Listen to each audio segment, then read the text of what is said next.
Voilà. Alors, je vais lire quelques poèmes de mon dernier recueil, Ombre d'elle. Et tout à l'heure, Isabelle a lu des textes en partant du sombre vers le lumineux. Figurez-vous que dans ce livre, c'est la même chose.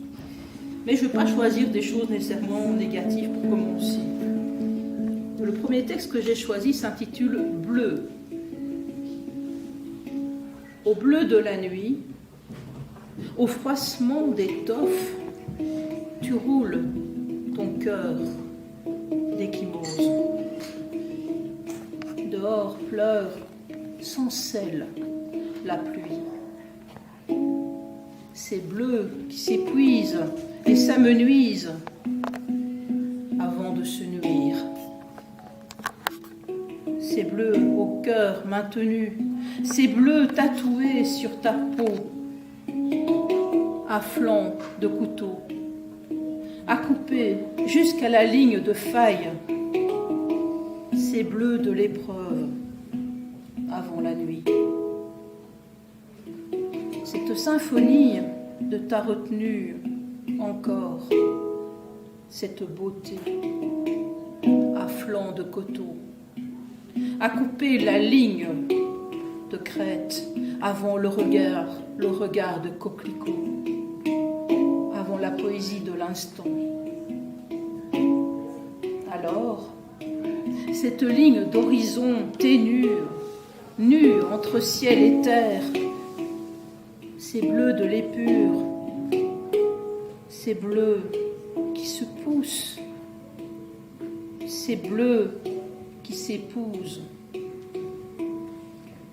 Et toi, à la proue de ton bateau bleu, ivre de cet infini, tu m'invites à écrire mes mots dans l'interstice, à l'encre de l'azur,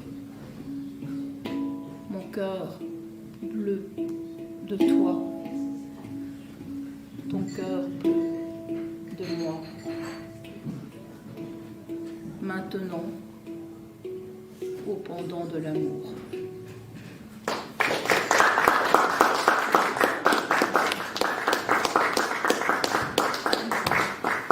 Alors, le deuxième poème que je vais lire, il est inspiré, parce qu'il m'inspire très souvent, d'un tableau de Gustav Klimt qui s'intitule Émilie Flög.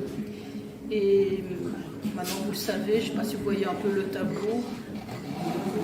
Le poème s'intitule Icône. La nuit épaisse affûte ses pinceaux. De ton couteau impatient, tu sculptes l'espace infini.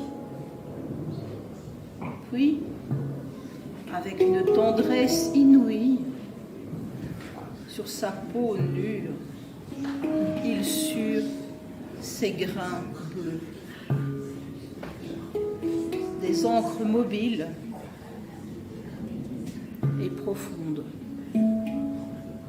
Il étale la chair des pigments pourpres, indigo, améthyste, une mosaïque de mondes inouïs.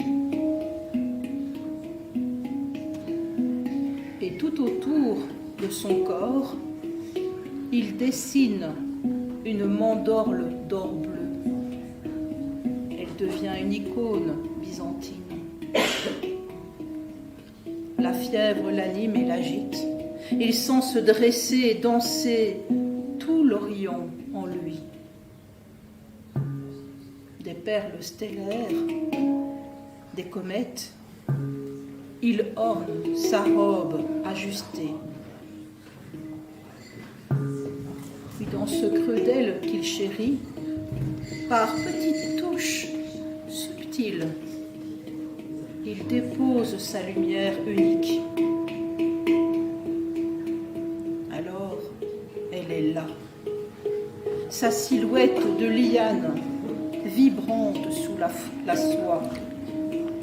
Elle est là. Et toute cette sève bleue, tendue, est prête à étancher sa soif.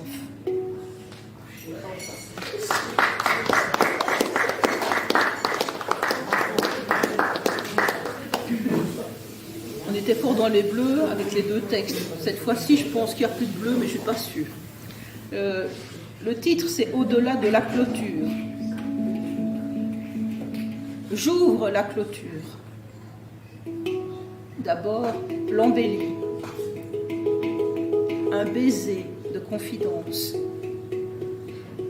Au-delà de la falaise des orties, 1000 éclats blancs se lèvent, les cendres.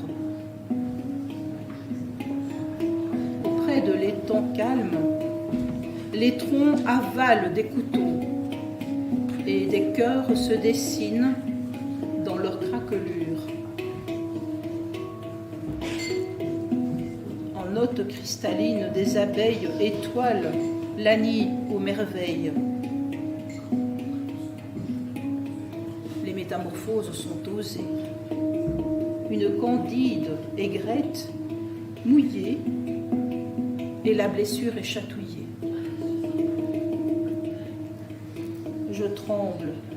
Je tremble d'envie douce, juste me recroqueviller avant l'élan vers le firmament. Puis loin, coule la cendre. À sa surface glisse une fière péniche, présage de l'amour qui renaît. Les esprits de saison soufflent à l'oiseau encagé. La chance est au rendez-vous. J'ignore s'il l'entend. Des secrets clandestins, je tricote des bois flottés de ma cuillère de fée. La rue est au passage et j'en perçois tous les messages.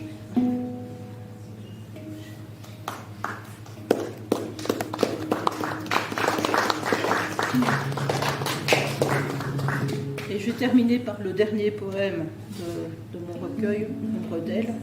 Ça s'appelle Onirisme. Cette nuit, j'aimerais rêver de toi.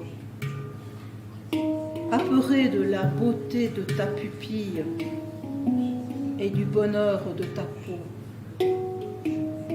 Joindre ensemble tes murmures étoiles et ces baisers.